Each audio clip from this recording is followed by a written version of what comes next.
किसी भी जंग में सबसे जरूरी होते हैं सैनिक। क्या हो अगर सैनिक ही साथ छोड़ जाए? क्या जंग लड़ी जा सकेगी? रूस यूक्रेन युद्ध के बीच पुतिन के साथ भी कुछ ऐसा ही हुआ है। दोनों देशों के बीच महायुद्ध को 1 महीना से भी ज्यादा हो चुका है।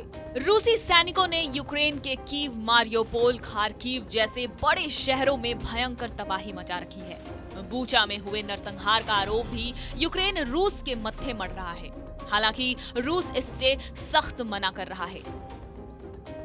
इस युद्ध के जरिए रूस का एकमात्र उद्देश्य यूक्रेन पर पूरी तरह से कब्जा करना है। हालांकि रूस अब तक यूक्रेन पर अपना वर्चस्व नहीं बना पाया है।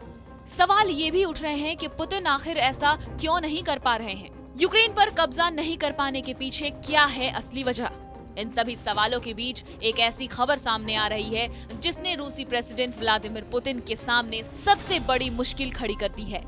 आखिर पुतिन के होश उड़े भी क्यों ना, जब रूसी सैनिक ही विद्रोह पर उतर आए हैं। दरअसल 60 रूसी पैराट्रूपर्स ने सेना के सामने विद्रोह कर दिया है। इन 60 रूसी पैराट्रूपर्स ने जंग लड़ने से साफ मना कर दिया है। यही वजह है कि रूस के सामने एक बड़ा संकट खड़ा हो गया है। लेकिन क्या रूसी प्रेसिडेंट से पंगे लेना इतना आसान है? क्या पुतिन के खिलाफ विद्रोह किया जा सकता है? इसका जवाब भी आपको विद्रोह करने वाले इन पैराट्रूपर्स के साथ हुए अंजाम को देखकर मिल जाएगा। आपको बता दें कि जब इन पैराट्रूपर्स ने विद्रोह किया तो इनको भयानक सजा दी गई।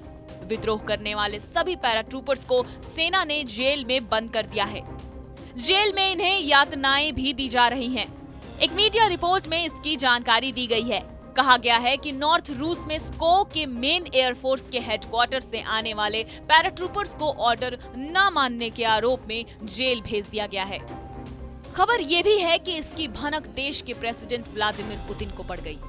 पुतिन तक बात पहुंचने के बाद घबराए रक्षा मंत्री सर्गेई शोइगु ने अपने एक प्रतिनिधि को स्को के पैराट्रूपर्स को मनाने के लिए भेजा, लेकिन सफलता हाथ नहीं लगी। काफी मनाने के बावजूद भी इन 60 पैराट्रूपर्स ने युद्ध लड़ने से इनकार कर दिया। फिर क्या था? इन सभी विद्रोहियों पर पुतिन के कोड़े चले और सजा के तौर पर इन 60 पैराट्रूपर्स को कावर्ड यानी कायर करार दिया गया है।